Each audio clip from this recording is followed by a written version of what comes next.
Hola, ¿qué tal? Tenemos aquí lo que es un caso práctico para la materia de electrónica. Vamos a darle un vistazo. Mateo es un chavo inquieto que tiene dudas sobre lo que es la electricidad, el funcionamiento y vamos a leer lo que es esas dudas. Vamos a ayudar a Mateo. Dice, ¿cuál es la relación que existe entre la tensión eléctrica y el voltaje? ¿Para qué nos sirve conocer o saber la intensidad eléctrica que tiene cierto circuito? ¿Y cuáles son las unidades de medida de resistencia, voltaje y corriente? Vamos a ver cómo le podemos dar solución a Mateo sobre estas cuestiones. La primera, relación que existe entre tensión eléctrica y voltaje.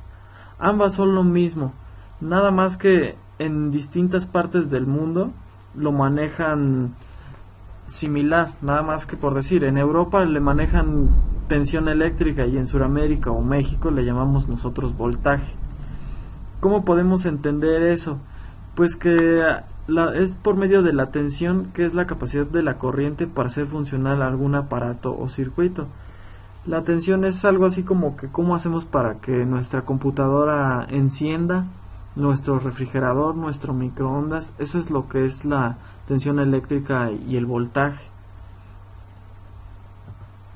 Miren estos ejemplos. Tenemos lo que es este dibujo con un balde de agua, una manguera y el chorro de agua.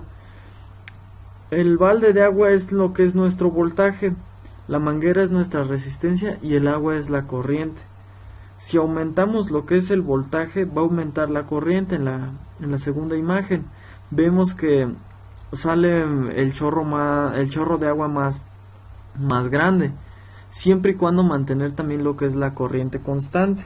A eso se refiere con lo que es el voltaje, y si disminuimos cualquiera de las dos manteniendo la resistencia constante, pues el flujo de agua se va a mantener.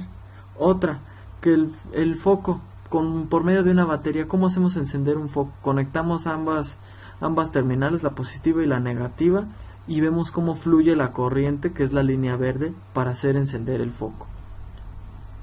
Para eso es lo que es la tensión eléctrica y el voltaje. Veamos la segunda cuestión. ¿Para qué nos sirve saber la intensidad eléctrica que tiene un circuito? Primero definamos qué es la cantidad de electricidad o carga eléctrica que circula por un circuito en determinado tiempo. Se le llama corriente. Existen dos tipos de corriente: corriente continua y corriente alterna. Y es aquella corriente que circula a través de los aparatos de nuestras casas. Hay que aclarar, no es voltaje, es corriente, es el flujo. Y el aparato que mide la intensidad eléctrica es un amperímetro. Aquí vemos el ejemplo de cómo encender un foco, igual que el anterior. Tenemos nuestra pila, que es la corriente eléctrica. Entonces conectamos los nodos, el positivo y el negativo, y fluye la corriente hacia el circuito para hacer encender la bombilla. La fuente de electricidad es nuestra pila. Esas, por lo regular, dependiendo del tipo de pila que tengamos, se mide en volts, como en el ejemplo anterior. Entonces esa corriente es lo que va a hacer encender nuestra bombilla. Veamos el siguiente: unidades de medida de voltaje, intensidad de corriente y la resistencia. ¿Cómo se obtiene?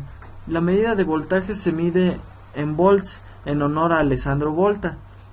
El ejemplo que tenemos aquí es el típico caso que vemos siempre en las plantas de electricidad o en nuestros lugares de trabajo, que dicen que no te acerques porque es alto voltaje, y aparte de un toque te vas a llevar otra sorpresa, un espanto. La intensidad de corriente se mide en amperes, en honor a André-Marie Ampère, que ese es por medio de la intensidad de corriente. En nuestra segunda figura vemos cómo los electrones positivos fluyen hacia la derecha y los electrones negativos fluyen hacia la izquierda. Recuerden las leyes de corriente, que signos iguales se van hacia un mismo lado, signos diferentes se atraen. Entonces es por medio de ellos que determinamos lo que es la corriente eléctrica. La medida de la resistencia se mide en ohms, en honor a George Simon Ohm.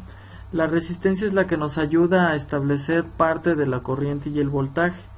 Si vemos las resistencias que son pequeñas, tienen unos diferentes colores. En base a esos colores establecemos el valor de dicha resistencia. E incluso al final en nuestro dibujo tenemos el color plateado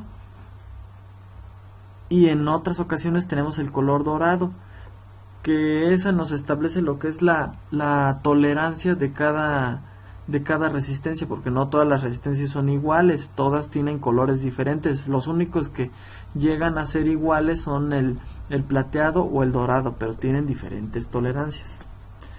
Esperando que a Mateo le hayamos resuelto lo que son sus dudas, y pues esperemos que esté claro y que le haya gustado esto a Mateo. Gracias.